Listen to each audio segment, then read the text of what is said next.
এবং কোরআনে তার প্রমাণ নাই, আল্লাহর কাছে গ্রহণ হবে না, আল্লাহ গ্রহণ করবে না। কেন? আল্লাহ রাব্বুল আলামিন শিখিয়ে দিয়েছেন, মা আতাকুমুর রাসূলু ফাখুযু ওয়া মা নাহাকুম আনহু ফান্তাহু।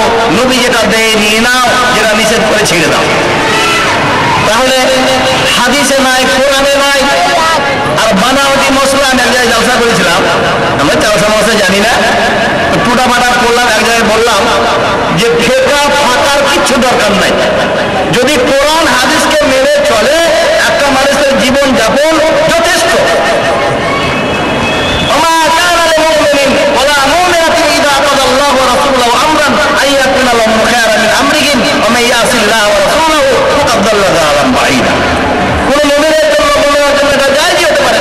যেটা আল্লাহ এবং আল্লাহ রাসূল ফয়সালা করেছেন, অথচ ফয়সালার দিকে লক্ষ্য না রেখে অন্যদিকে হাত বাড়াতে যাওয়া। আমি বলেছি 400 বছর পরে ফেকার তৈরি, সেই ফেকারে আমরা লড়াই করি। আল্লাহ নবীর হাদিস, ফাইন্না খায়রুল হাদিসি কিতাবুল্লাহ, আসমান ও জমিনের নিচে সবথেকে উত্তম কিতাব হলো পবিত্র কোরআন। তারপরে আল্লাহ নবীর হাদিস, সেই হাদিসকে আমরা না মেনে আজুবাজু বানাও দিয়ে একটা মানুষের মতবাদ, যার কাছে যে ইচ্ছাকৃত কিছুই বলতেন না। আল্লাহ নবী আমার ইচ্ছাকৃত কিছুই বলতেন না, আমাদের মতো নয়। নাম নেওয়ার জন্য কিছু মুনি সাহেব এটা কি হবে চট করে বলে দিলাম, কিছু জানি না আমি, কিন্তু আপনি ফতুয়া জিজ্ঞাসা করলেন, ঝট করে বলে দিলাম, তখন মুনি সাহেব জ্ঞানী রে। আল্লাহ নবী বলতেন না, চিন্তা ভাবনা করতেন, ওই দরওয়াজা রাস্তা খোলা ছিল, এর অপেক্ষা করতেন। তাই আল্লাহ রাব্বুল আলামিন বলে দিয়েছেন, ওমা ইয়ানতিকু আনিল হাওয়া ইন হুয়া ইল্লা ওয়াহয়ুন ইউহা। যতক্ষণ পর্যন্ত ওহী না হতো, আল্লাহ নবী ইচ্ছাকৃত বলতেন না। তাহলে বুঝতে পারলেন যে হাদিস এবং কোরআনে যেটা নাই আর আমরা করি, সেটাই হলো বিদআত। ফাইন্না শাররাল উমুরি মুহদাসাতুহা ওয়া কুল্লু মুহদাসাতিন বিদআহ ওয়া কুল্লু বিদআতিন দালালাহ ওয়া কুল্লু দালালাতিন ফিন্নার। আল্লাহ নবী আমার বলেন, নতুন জিনিস ইসলামের মধ্যে ইজাদ করা, নতুন জিনিস ইসলামের মধ্যে তৈরি করা, এটাই হচ্ছে বেদাত, এটাই বেদাত। আর বেদাত হলো গুমরাহ, আর প্রত্যেক গুমরাহ ঠিকানা জাহান্নাম, ঠিকানা জাহান্নাম। ভাইরা আমার, চিন্তা ভাবনা করতে হবে। আমরা নামাজিও আছি, কিছু বেদাতও করি, আর যখন স্বার্থ আমাদের হয়, একটু খারাপ ক্ষতি হচ্ছে, তখন হাদিস কোরআনকে আমরা মানার চেষ্টা করি, আর যখন লাভ হচ্ছে আর হাদিস কোরআন আমাদের কোনো চিন্তা নেই। আপনি বলেন স্যার, আপনি বলেন বিয়ে শাদী যা আমাদের হচ্ছে মোটামুটি সুন্নাতি প্রথা হিসাবে হয় না।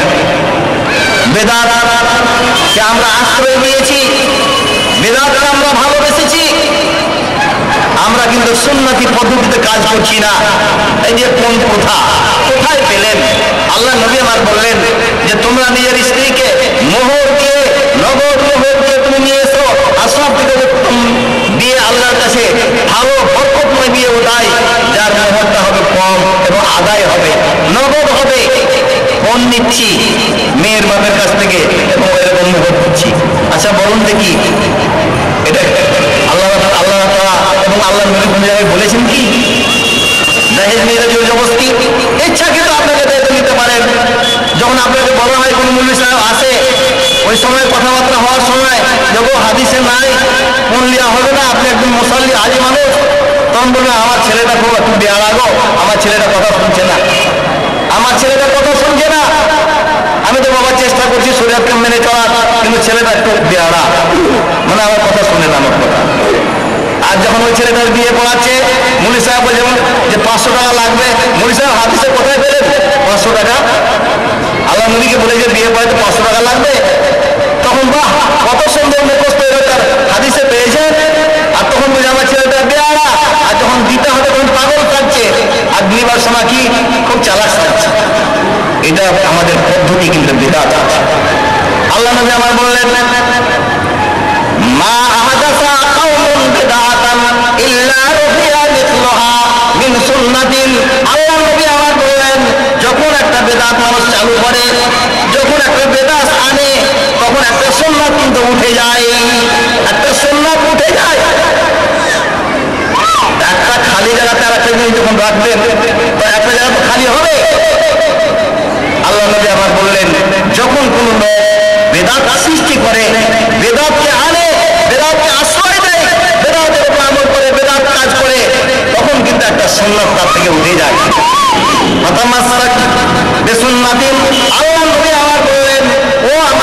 বর্গেরা শোনো, সুন্নাতকে তোমরা মজবুত করে ধরে রাখো, সুন্নাতকে মজবুত করে ধরে রাখো, তোমরা সুন্নাতকে জিন্দা করো। কেমন আল্লাহ নবী আমার বললেন, মান তামাসসাকা বিসুন্নতি ইনদা ফাসাদি উম্মতি ফালাহু আজরু মিয়াতি শাহীদিন। কোন ব্যক্তি যদি যে সুন্নাতটা ডুবে গেছে, যে সুন্নাতের অস্তিত্ব নাই, কোন মুজাহিদ ব্যক্তি সুন্নাতকে জিন্দা করলো, সে সময় কিন্তু ফিতনা ফাসাদের যুগ, ফিতনা ফাসাদের যুগ, গর্দন কাটাও করতে পারে, নিজের জানটা দিতেও পারে, অথচ কিন্তু সুন্নাতকে জিন্দা করলো। আল্লাহ নবী আমার বললেন, ফালাহু আজরু মিয়াতি শাহীদিন, 100 শহীদের নেকি সে পাবে, 100 শহীদের নেকি পাবে। তাহলে একটা সুন্নাতকে উঠিয়ে দিলে, একটা বেদাতকে আনলে একটা সুন্নাত উঠে যায়। তাহলে বুঝতে পারছি আমরা যে একটা বেদাত এনেছি, একটা সুন্নাতকে তাড়িয়েছি, হটিয়ে দিয়েছি। ভাইরা আমার, আমরা নিজেকে খালিস মুসলমান মনে করি, প্রিয় মুসলমান মনে করি। জেনে রাখুন, যদি আমরা বেদাত শিরক করি, শিরকের গুনাহ তো আল্লাহ ক্ষমাই করবে না। বেদাতের সম্পর্কে কিন্তু একটা কথা বলছি আমি, যে বেদাত মান আহদাসা মা আহদাসা কওমুন বিদআতান ইল্লা রুফিয়া মিসলুহা মিনাস সুন্নাতি। আল্লাহ নবী আমার বললেন, যখন কোন লোক বেদাত আনে, ইজাদ করে, তৈরি করে, আমল করে, তখন কিন্তু একটা সুন্নাত তার কাছ থেকে উঠিয়ে নেওয়া হয়। তার কারণে আল্লাহ নবী আমার বললেন, হে আমার সাহাবী বর্গেরা, তোমরা মজবুত করে সুন্নাতকে ধরে রাখো। আল্লাহ নবীর চাল চলন, কথাবার্তা, ওঠা বসা সব কিছু হলো সুন্নাত। সব যার সম্পর্কে আল্লাহ রাব্বুল আলামিন ছোট বেদাতি হযরত আলী রাদিয়াল্লাহু তাআলা বললেন, আর সাহাল ইবনে সাদ একটা লম্বা হাদিস বললেন যে আল্লাহ নবী সেদিন, যেদিন সূর্য মাথার কাছে মাত্র 1 বালিশ নেমে আসবে, লোক হাবুডুবু খাবে ঘামে, পানির জন্য বিপাকে ত্রাহি করবে, চিৎকার করবে। আল্লাহ নবী আমার বললেন, আমার উম্মতকে আমি চিনতে পারবো, আমি হাজ্জে কাউসার নিয়ে থাকবো। ইন্না আ'তাইনাকাল কাউসার ফাসাল্লি লিরাব্বিকা ওয়ানহার। আল্লাহ নবীর যে কাউসার হবে সব থেকে বড় হবে এবং সুস্বাদু হবে। আল্লাহ নবী মুমিন ব্যক্তিকে যে আল্লাহ নবীর সঙ্গে মহব্বত রেখেছে, তার জন্য আল্লাহ নবী পেয়ালায় করে রেখে থাকবেন, কাউসারের পানি পান করাবেন, এরকম পান করাবেন। আল্লাহ নবী চিনবেন এরা আমার উম্মত, আর এরাও জানবে যে আল্লাহ নবী এটা আমাদের আখিরি নবী।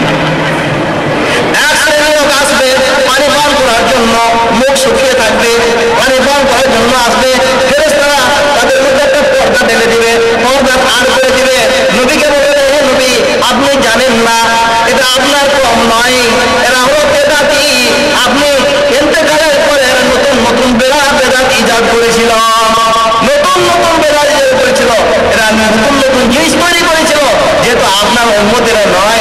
আল্লাহ নবী আমার বললেন, মান আহাব্বা সুন্নতি ফাকাদ আহাব্বানি ওয়া মান আহাব্বানি কানা মাইয়া ফিল জান্নাতি। যে আমার সুন্নাতকে পছন্দ করলো সে আমাকে পছন্দ করলো, আর যে আমাকে পছন্দ করলো